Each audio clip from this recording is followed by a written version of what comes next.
Hey everyone, it's Erin with Hail Varsity. I am joined by Greg Smith, also of Hail Varsity. He is our recruiting extraordinaire, and we are back for another week of the recruiting question of the week. And it's a very big week. But first, Greg, how are you doing? I'm well.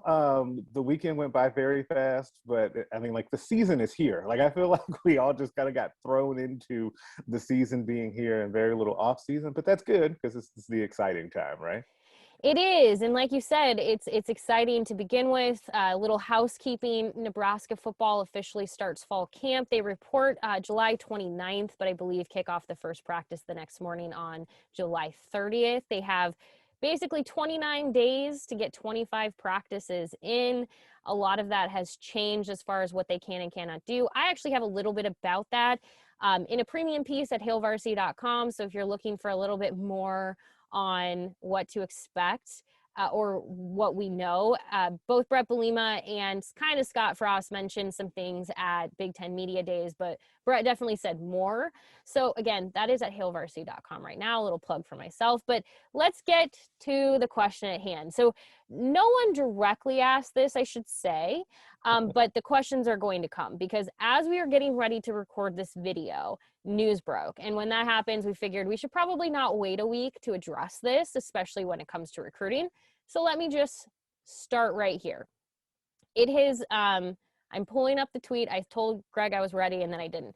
Texas and Oklahoma issued a joint statement Monday morning saying that they have notified the Big 12 that they will not renew their grant of rights when the Big 12's agreement expires in 2025. So 4 years away. Here is the statement that was released by them. The University of Oklahoma and the University of Texas at Austin notified the Big 12 Athletic Conference today that they will not be renewing their grants of media rights following expiration in 2025.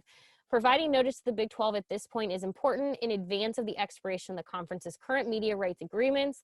The universities intend to honor their existing grant of rights agreements. However, both universities will continue to monitor the rapidly evolving collegiate athletics landscape as they consider how best to position their athletic programs for the future.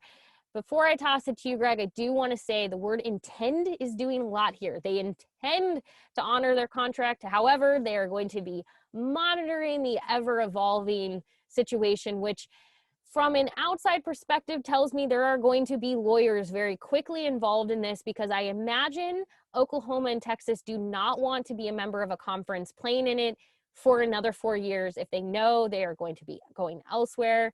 That looks like it will be the SEC. That there's a reason for that. But we're not focused on what it means for like Oklahoma and Texas recruiting and everything else. But as we start to look at this potential of like super conferences, additional conference realignment, it's been about a decade since we've had to have these conversations. But Greg, as we look at what this could potentially mean for recruiting, what do you think fans need to know or be aware of as they're kind of looking at the college football landscape? Yeah, the word intend is doing so much there. I So love that. much. It took everything I had not to just bust out laughing while you said that because it's doing a lot. I think the first thing that fans can be aware of is, and I think that this is usually the first thing that happens when any sorts of changes are happening or bubbling up around college or around college football, which is you start looking at commit list from other schools to see like how things are going to go. And the way though that this is different than it normally is, because normally this most often happens when a coaching change happens. But now as you look at a potential conference dissolving as the big domino here, you really do have to look at, say, just to pick one, because Nebraska has been recruiting against them a lot. Kansas State, right? You look at them and you say, okay, should Nebraska or can they go to a Kansas State commit right now and say, hey, your conference is kind of on shaky ground. We're now in this great position in the Big Ten. Maybe you should give us another look, right? Like, it's even as I say that and you smile as I say it, it sounds a little iffy, but at the same time, that's the reality of the situation, right? And we know, if we don't know anything, we know that recruiting is cutthroat, and the margins are so thin in recruiting, and that you want to get the best players that you possibly can that fit your team. It's going to happen. That is absolutely going to happen, not just at Nebraska, but all over the place.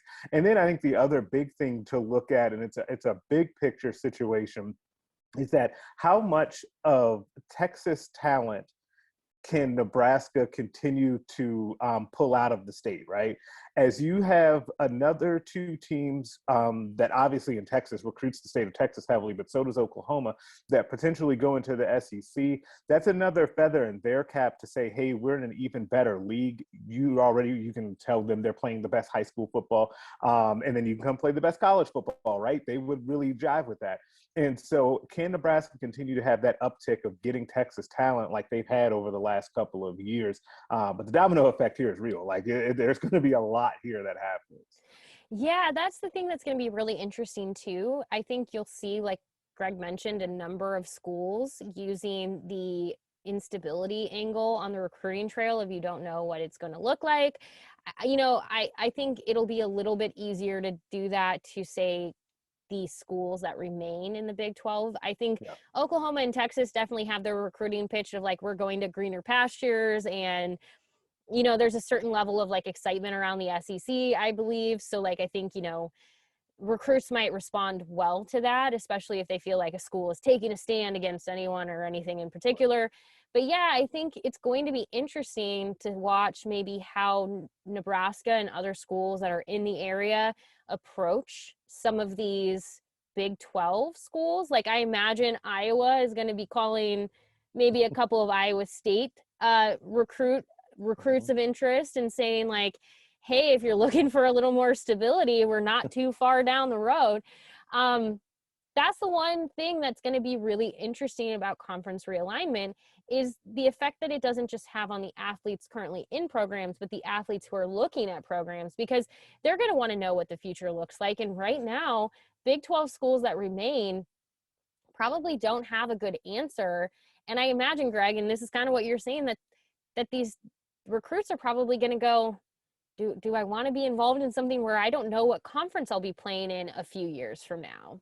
Yeah, as much as things have changed in the last month, like at the rate we're going, who knows where, say, Kansas or Oklahoma State is going to be playing in 2025? Like, you just have no idea about what that situation is going to look like. So you can see a really easy scenario where a school goes to a kid and says, hey, when you graduate, what can you guarantee that you're actually going to be in the conference that you're signing up for right now? Like, and the Yeah. kid has no answer. And So it's it's just important for tough. people to realize that too, because like somebody who's getting recruited right now, even as young as like a junior, or even sometimes you start to see sophomores getting a little bit of interest in high school, but especially about that junior age, if they're in college 4 or 5 years, like this media rights deal with the Big 12, even if somehow Oklahoma and Texas stick it out through 2025, which I'm going to go out on a limb and say will not be what happens. But if for some reason it did, the kids that are being recruited right now would still be in college at that point. So like there's a lot of like uncertainty with this, and I do think it's going to have an interesting effect on recruiting and what it can mean.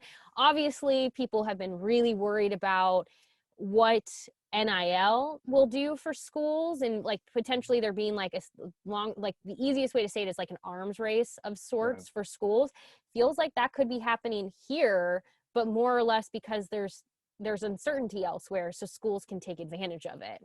Right, absolutely. And I thought of something else as you were saying that the transfer portal. We can't escape the portal, right? Like there's going to be that too, We can because try. yeah, we can try, but it's futile at this point. It's not just the current recruits, right? It's guys that are on teams because now those guys can leave. That part actually is going to get really bad. I'm just going to go out on a limb and say that because you're going to have like players from current teams, and it doesn't take a lot of them, right? Just a couple of difference makers to leave a team and to transfer somewhere else, and you've got a whole mess on your hands if you're that team. So yeah, it's good. That one is going to be really tough, and it's going to be fascinating to watch, like kind of how all of that happens, because we're probably not done with the wheels turning just in this one particular situation. Because I'm with you, I can't imagine Oklahoma and Texas want to stick around. So until 2025, think about what people watching this feel like Nebraska went through in that last bit of time that they had in the Big 12. Oklahoma and Texas don't want to go through that for multiple years. No, because for just a little refresher, Nebraska spent about 1 year in the Big 12 knowing that it's official entry into the Big Ten, it was a multi-step process. Certain areas of the university started to like Right. be in the Big Ten, but Nebraska played one final season in the Big 12 before it's before being fully a member of the Big Ten and able to move into the new conference to play in its sports, which meant a very uncomfortable year of a lot of games that you could just feel the animosity. It wasn't a farewell tour by any means. No. It was a lot of anger. There was a lot of like not good vibes. So yeah, I can't imagine wanting to do multiple years of that if you're either of them. So prepare the lawyers, but also, yes, prepare the transfer portal and the recruits, because things are going to get wild. And I'm guessing a number of you are going to have additional questions on this. So go ahead, leave comments, whether you're watching this on YouTube, Facebook, or you can tweet at Greg Smith HV, at Hail Varsity, or you can always tweet at me too, at Erin Sorensen. Somebody brought up why I never say myself, and it's like, because if it's a recruiting question, I'm going to pass it to Greg anyway. We can both answer it. It's fine. I'll just pretend I know what I'm talking about and then pass it to Greg. But yeah, please leave your comments. Keep this conversation going. Greg will have more on this topic this evening in his recruiting notebook, which goes live 6 p.m. Central at hailvarsity.com. Again, we say this every week, but go ahead and just bookmark that. Sunday through Thursday, 6 p.m. Central, but Mondays is a deeper dive into the conversation that we have here in this video. Yeah, it's amazing what the next week might look like. So keep an eye on that, ask your questions, and we will certainly do our best to provide some perspective. Again, housekeeping, Nebraska fall camp will kick off. So by the time we're having this conversation a week from now, there will have been football practices in preparation for a new season. So a lot happening. It's going to be exciting. Make sure you're following Greg, bookmarking Hail Varsity, because it's here. You can all keep enjoying the pool and summer vacation. We've got the rest covered for you because it is full steam ahead. Greg, any final words? It is a fun and exciting time in college football. Like this is like, this time of year is really great. So I'm excited for it. And I'm excited that we're back enrolled. Yeah, me too. Well, thank you as always for watching. We'll be back and we'll talk to you soon. Check out hailvarsity.com and we'll see you in a week.